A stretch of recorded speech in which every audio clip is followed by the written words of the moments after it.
Hello and welcome back to my Top 50 Games series. In this video, we'll be talking about games 40 through 31. So we'll be talking about games that are a little higher rated than the games in the previous video, and games that I think are a little bit better. So without further ado, let's hop right into it.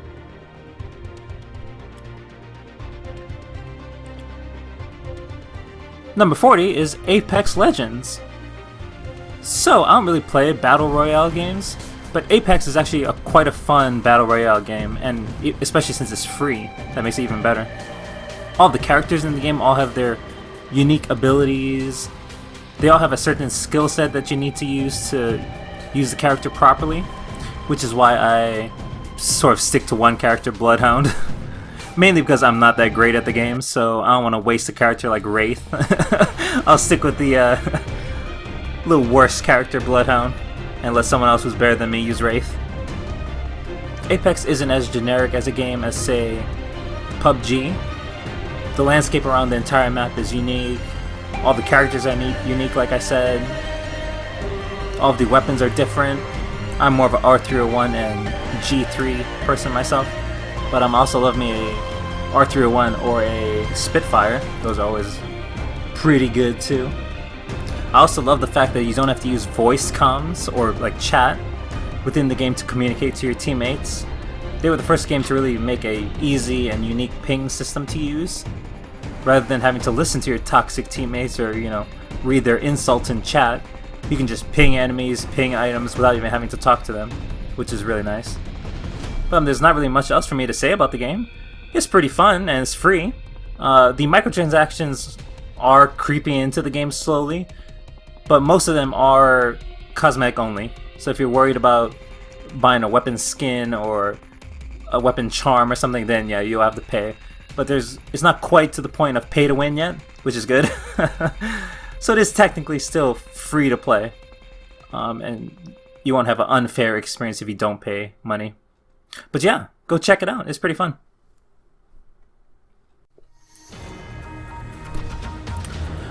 Number 39 is Counter-Strike Global Offensive. So obviously CSGO is on this list because it's one of the most popular FPS games on Steam. CSGO was my first real multiplayer FPS game that I ever played. Not just on Steam, but pretty much ever on the PC. I played from about 2016 to about 2018-ish. About 3 years. I spent way too much money on skins in that game. I still have my Medusa that's worth about $1,500 now in CS money, which is pretty good. I only got it for about $700.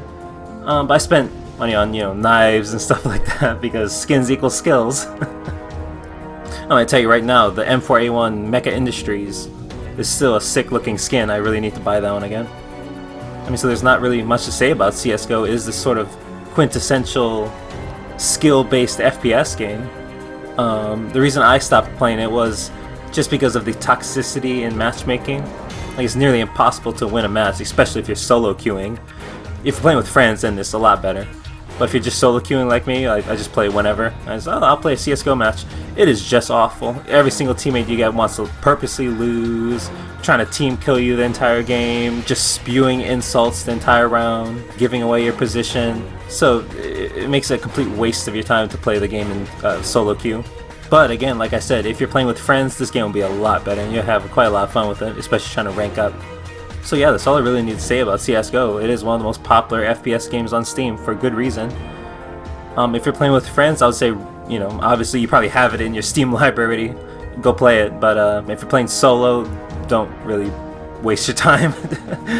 If you're playing for fun, like you're playing the scrimmage modes, then it's really fun. You don't have to care about ranks. But if you care about your rank and actually trying to rank up in solo queue, like in regular matchmaking, you probably want to avoid that because it's near impossible, especially with the community that CSGO has. But yeah, that's number 39, CSGO.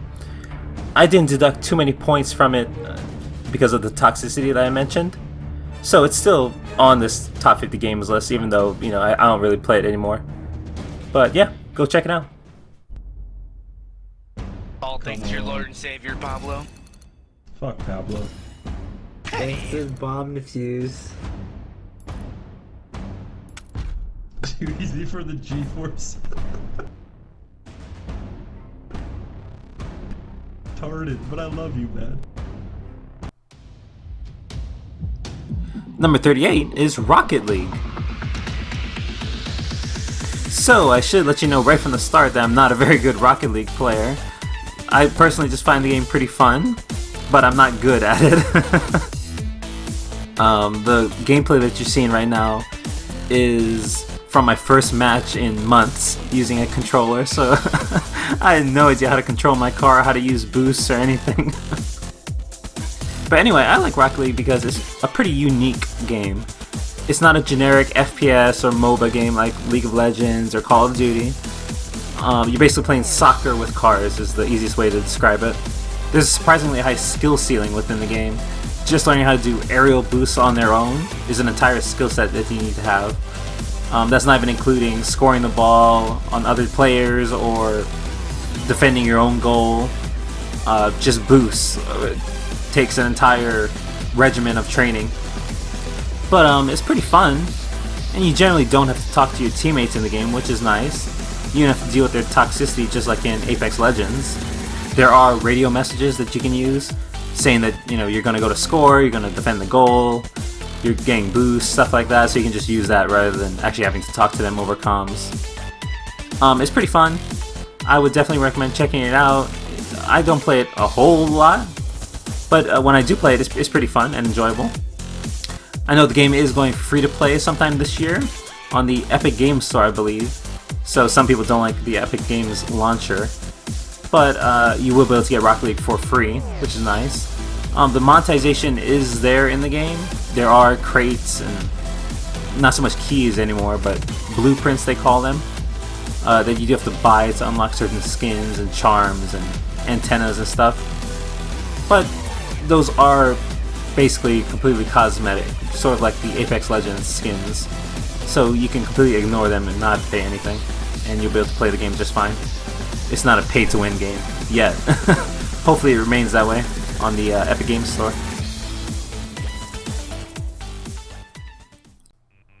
Number 37 is Need for Speed 3 Hot Pursuit. So, this is quite a old game. I remember playing it on my Windows Me and Windows XP computer. The reason why a Need for Speed game is on my top 50 games list is because it is, I believe, the first racing game that I've ever played. And it was really fun because of the whole Hot Pursuit mode. Basically what this Need for Speed edition added was the ability to have the police chase you if you don't follow speed rules and road signs. So the whole point was trying to beat other racers, but at the same time you also have to fend off the police, try not to get caught, run over spike strips, run into roadblocks, which is really fun. If you've ever played the game before, you know that little light bar at the top of your HUD is the most scary thing imaginable. When you see those lights starting to light up, you know the police are after you. And what was really cool was you could actually hear the police radio communication, so you could hear that they saw you going 25 miles over the speed limit, they're trying to catch up to you, they're setting up a spike strip to try to stop you, they're calling in more backup to try to stop you, they're setting up a roadblock, so that was really fun. Also, I really like the levels in this game, especially Atlanta, because you could drive sort of under an aqueduct, which is really cool. You got to see the fish behind the glass as you're driving by. And keep in mind, this was, Windows Me days, so details like that were really cool to see. You didn't expect detail like that in most games. Need for Speed 3 is still a fun game today. You still have to do some DirectX hacks to get it to work on Windows 10 computers or Windows 7 computers. Once you do get it working, it runs fairly well. There's no crashes or anything like that. I don't think it's on, say, Steam or the Epic Games Store, so you probably will just have to buy it from Amazon or from Good Old Games.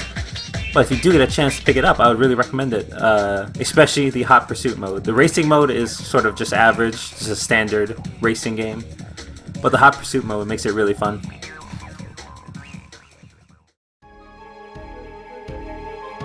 Number 36 is Pokemon Diamond version. So, you're probably wondering why a Pokemon game is on this list. Spoiler alert, this isn't the last Pokemon game on the list. The reason why this specific game is on this list is because it is my first Nintendo DS game ever, so it has to be on my list somewhere. I remember I got my DS Lite for Christmas about maybe 12 years ago, like 2008, 2009, or maybe 2007, around that time. And Pokemon Diamond was the first game that I ever had for it. I actually saved up my own money for Pokemon Diamond, so I saved up $50 to buy it myself. So my parents got me my DS Lite and I actually bought the game. I was quite big into Pokemon at the time, and Pokemon Diamond was pretty fun. One thing I remember liking about the game, even though it had nothing to do with actual Pokemon battles or anything, was the whole going underground and being able to mine your own gems using the touchscreen on the DS. Basically what you do, you go into this underground tunnel and you can mine the walls for like pearls and different gems, sort of like Fossil Fighters, if you've ever heard of that game. And then once you collected those items, you can sell them at the shop for money. For some reason I really like that, being able to like sort of mine the rock and pull out gems. It's a Pokemon game that I like the mining mini game in. But no, outside of mining, I remember I actually went to a few special events for Pokemon Diamond at Toys R Us back when they were still around. I remember I went to their Arceus event. They gave you a flute or something, I can't remember the actual name right at this moment. I think it was some kind of flute that let you access the area that Arceus lived in. The problem was that I actually had an action replay, so I just hacked in a whole bunch of Master Balls. So even though, yeah, I unlocked Arceus legitimately, I just used a hacked Master Ball to capture it immediately. But besides that, the music in the game is actually pretty good. The actual soundtrack, the Champion soundtrack is iconic for this version because you fight Cynthia, a completely OP champion at the end of the game. Mainly because of her Garchomp. I'm sure all of you guys who have played Pokemon Diamond before had nightmares about the Cynthia boss fight, as did I. But again, after I fought her a few times and got absolutely smashed, I used my action replay to give me, you know, unlimited full restores and unlimited revives. So yeah, I was a little cheater in Pokemon Diamond, even though I still really liked it. I didn't play it quite legitimately. Pokemon Diamond was actually the game that got me into watching YouTube videos as well. Back when YouTube was new, like only a year or two into its life, my dad was telling me about this site called YouTube and be like, hey, you know, you can watch other people's videos on this YouTube website. And I was like, oh, cool. So the first thing that I searched on YouTube was a Pokemon Diamond walkthrough. Even though I had already beaten the game at that point, I just wanted to see someone else do it and maybe, you know, get some tips from them. So the first YouTuber that I ever watched was Marilyn. He was a Pokemon YouTuber. I don't know if he's still around. I believe he is. Maybe not as active.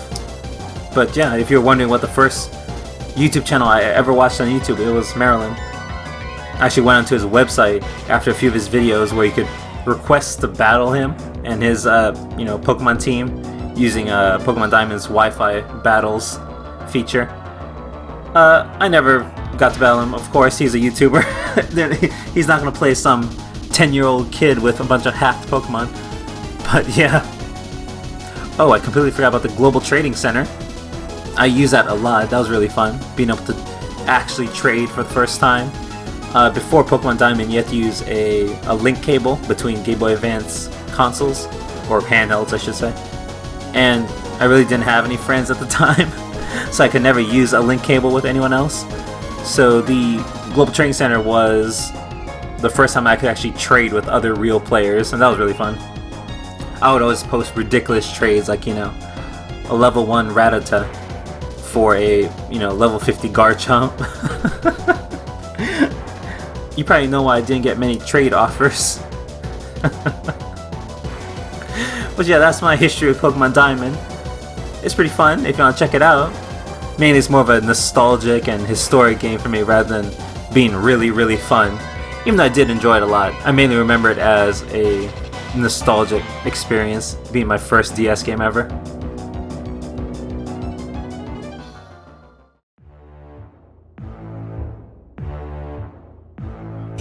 Number 35 is Papers, Please. Now let's get this out right at the beginning. Papers, Please is an amazing game. I'm sure most of you have played it before. If you haven't, just stop watching and go pick it up. I replayed it for the first time in a year or two, just a few days ago, and it was absolutely great. The story is perfect for the game. All of the visuals and aesthetics really match the whole dystopian communist theme. All of the grays and browns, the whole UI looks really like old and used. If you haven't seen the game before, basically you're trying to file citizens back into your country, a fictional country called Arstatska, and you have to check their documents, making sure they're legitimate, not forged or anything, before allowing them back in. And you play as the inspector. So when they hand you their passport, you have to check the expiration date of it, the passport ID number, making sure it matches up with their ID card. Later on in the game, you'll get ID supplements with fingerprints, height, weights. Later on, you'll get medical certificates, making sure they're free of certain diseases.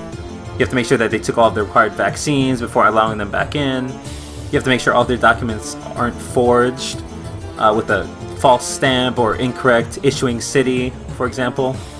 And throughout the entire time that you're checking different citizens' documents and allowing them or declining them to come back into Arsaska, there will be story characters along the way. So you have, someone who doesn't have the correct documentation, but they tell you a sob story. So you have to, think about it. Do you let them in because of their sob story, or do you be sort of official and decline them, even though they may get killed or not get the medical help that they need, stuff like that. And once you get really late into the game, you'll have so many different documents to check. You're gonna have to fingerprint citizens, you're gonna have to scan them, make sure they're not carrying contraband. You're gonna have to confiscate their passports, give them temporary slips, approve those, use a reason for denial stamp in addition to a denial stamp if you're trying to deny someone. So the game gets really complicated by the end. And it has the perfect difficulty curve. It's not so hard at the beginning, but it's really not easy by the end. The music and the soundtrack of the game matches perfectly. You couldn't find a better soundtrack for this game. All the visuals and the soundtrack, they all match perfectly. It's a wonderfully made game. So if you're at all interested in it, absolutely go pick it up on Steam. I believe it is $9.99, and that's a steal for how good and interesting this game is. So head over to Steam right now if you haven't picked it up. Have you gone yet? I told you, go pick it up.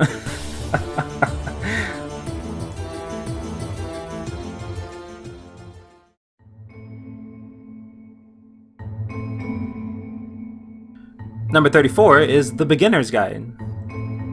Now, The Beginner's Guide was made by the same person who made the Stanley Parable, so it has that same sort of art style, but it's more of a game where the less you know about it, the better, because there is really no gameplay within the game. Pretty much 100% of the game is just story-based, and listening to the story, progressing through the story. You do very little in terms of like actually solving puzzles or pressing buttons, stuff like that. But the story is incredible. You experience a wide variety of emotions throughout the game. I think the best way for me to show off this game is just to play a few seconds of it in the background and let you just decide for yourself if you want to play it. Again, I would really highly recommend picking it up. It's not very expensive on Steam, and the story and the feelings that the game conveys is really interesting, dark, sad, happy, all at the same time. So I'll play a few seconds of it for you in the background. Again, if you at all feel like buying this game, just go pick it up and play it. The less you know, the better.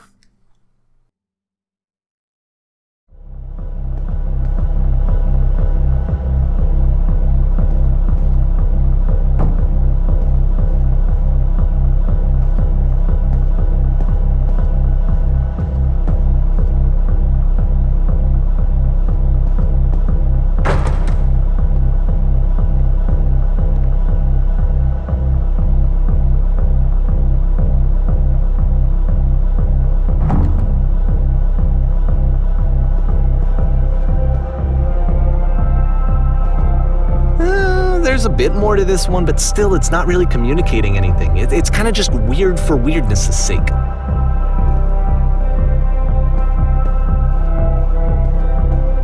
So okay, he throws it out and starts over.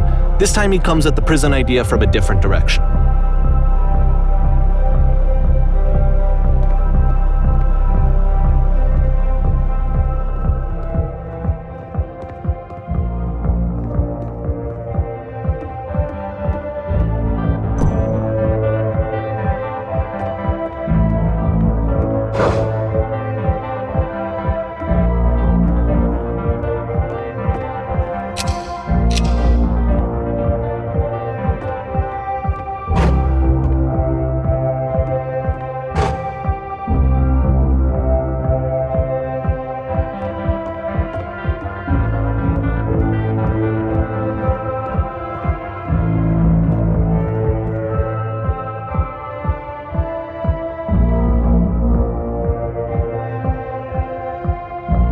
And of course, now the table is gone and you can't begin the chain of events to escape.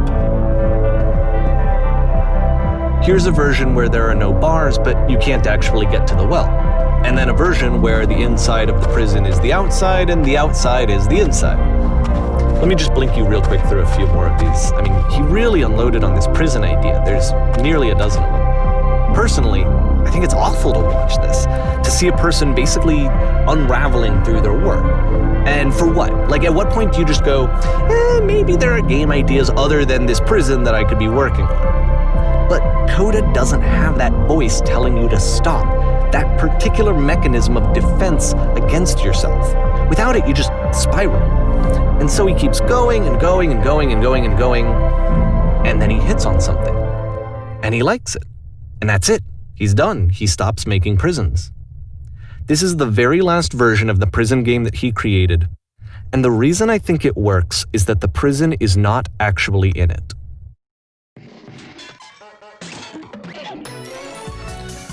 Number 33 is Chibirobo. So, you probably didn't expect Chibirobo to be on this list, or you may not know even what that game is. Basically, you play as a small little robot named Chibirobo, and you walk around the Sandersons' home and clean up. That's your job. You were created to clean, basically, and make people happy. So the actual gameplay of the game is picking up candy wrappers, cleaning muddy dog prints off the carpet, throwing away cookie crumbs, putting things away, stuff like that. There is a story to the game, and it is fairly interesting for a quote-unquote kids game.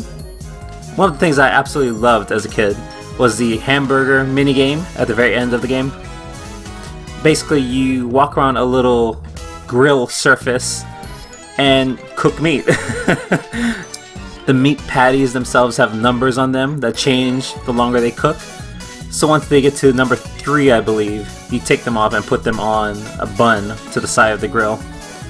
And then depending on how well you cook the hamburgers, you get happy points, which is basically like the score of the game. When you're walking around the house, you can pick up a whole bunch of different tools and utilities to help you out in your cleaning duties. You can pick up a toothbrush to scrub things off the floor. You can pick up a syringe to squirt water onto walls to clean off, say, dirt smudges or oil smudges off walls. You have a little helicopter rotor built into your head, so you can float down to the first floor of the house or off a long ledge without taking damage. You have a Chibi Blaster, as it's called, which lets you blow small holes into walls or knock a rope off a counter or something like that. I won't spoil the story too much for you. You do actually use your blaster for something else. There are enemies in the game, but again, I won't spoil that for you. There are these things called Utilibots, which are purchasable through the Chibi Shop. Yeah, it's called Chibi Shop. As you can tell, most of the items in this game start with the word Chibi. These Utilibots can either give you a ladder, which you can extend or retract to reach a certain ledge or counter.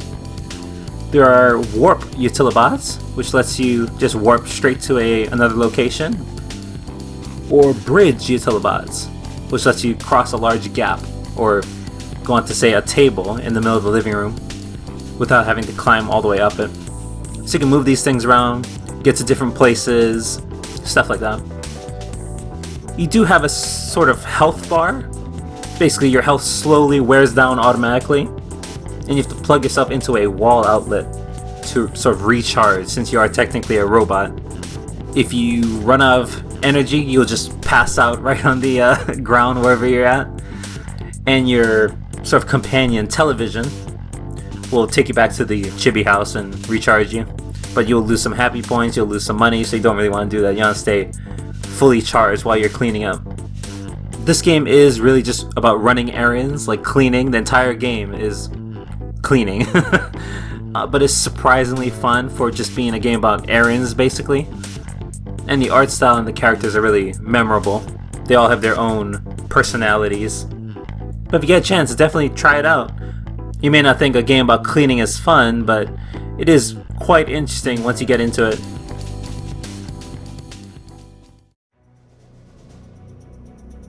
Number 32 is Splinter Cell. Oh, Splinter Cell, where would my childhood be without you? Splinter Cell was the first game that I ever cried at the ending of. The story isn't very emotional, but when you're 7 years old playing this game, you think just completing a game is a huge accomplishment. And considering the whole game is about stealth and avoiding enemies, as a kid I wasn't very good at doing that. I would just run and gun, so beating a single level in the game was a massive deal for me. So when I beat the whole game, I just couldn't take it anymore. So if you don't know, Splinter Cell is a stealth game, like I've already mentioned. Basically, you play as Sam Fisher, a CIA operative, and you have to infiltrate different levels, different embassies, different sort of secret organization hideouts, and either kill an important officer there or steal some documents and then exfiltrate without being caught. There are only a few levels where you can use your firearms and actually kill people. Most of the game, though, is based around non-lethal combat, so sort of just knocking people out, using tasers, stuff like that, rather than actually shooting them. Once you knock out these people, you have to hide their bodies. And again, when I was a kid, I had no idea how to do that. I'll just dump them in a corner. Even if the light level was really high. I was like, oh, it's a corner, it must be safe. No one will see bodies there, right? But yeah, so you have to hide bodies. If the enemies discover a body, they will raise an alarm, which will cause all the enemies to put on additional body armor, grab better weapons, be more on the lookout for you. So you want to keep the number of alarms that you get to a minimum, so the enemies are at their weakest as you're playing. The Clean Attack level was my favorite level, if any of you have played the game before, because you could actually kill people. You didn't have to be stealthy. My favorite level in a stealth game was a level where you don't have to be stealthy, because I was awful at being stealthy. In Clean Attack, you could use wall mines, which are really fun. You could also hook up a Game Boy Advance if you're playing on the GameCube version, which will allow you to sort of remotely detonate mines, find hidden items, stuff like that. So it had some GBA compatibility, which gave you some extra features. But yeah, I'm sure you've all heard of Splinter Cell. I don't need to explain it for you. It's a classic stealth game. Go pick it up if you haven't played it already.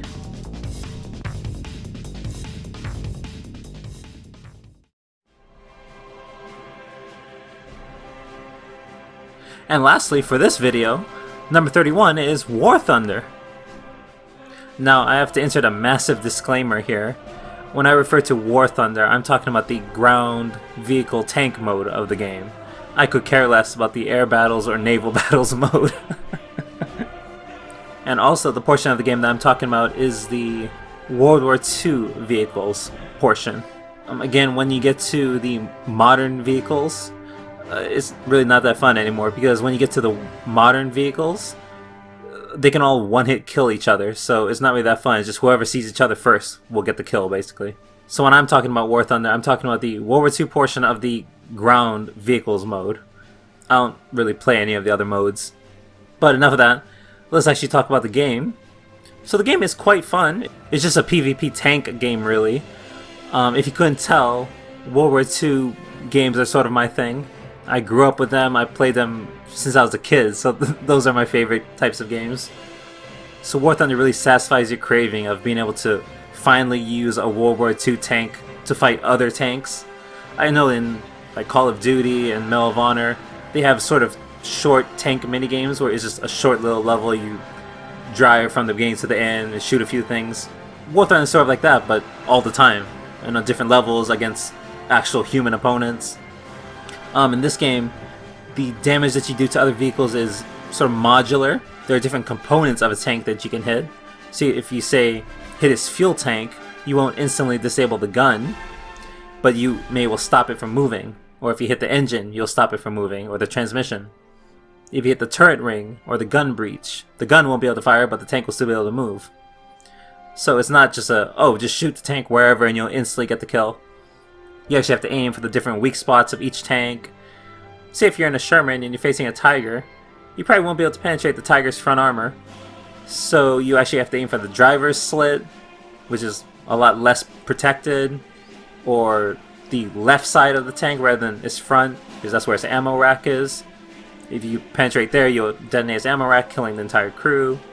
On the flip side, say you're in a Jagdtiger, you'd always want to keep your front armor facing your enemy, because you have 150 millimeters of sloped armor, so that's going to be hard for any Russian or American tanks to penetrate. But since you have more armor, you're slower than your opposition, so they can flank around you, get behind you. And since you're in a casemate style tank, you won't be able to deal with them. They'll just be able to run circles around you and keep hitting you from the back and eventually kill you.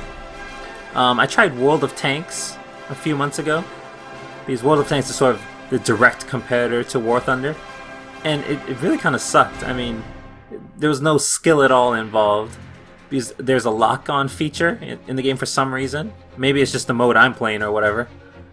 But you could just lock onto an enemy and just spam your mouse and you just keep firing at them and hit them every time. The damage that you do isn't modular, so enemy tanks literally have a health bar above them. So you just keep hitting them until you drain their health bar, and then, oh, you destroyed the tank. Did I aim at all? No, but you reduce his health to 0, so you win.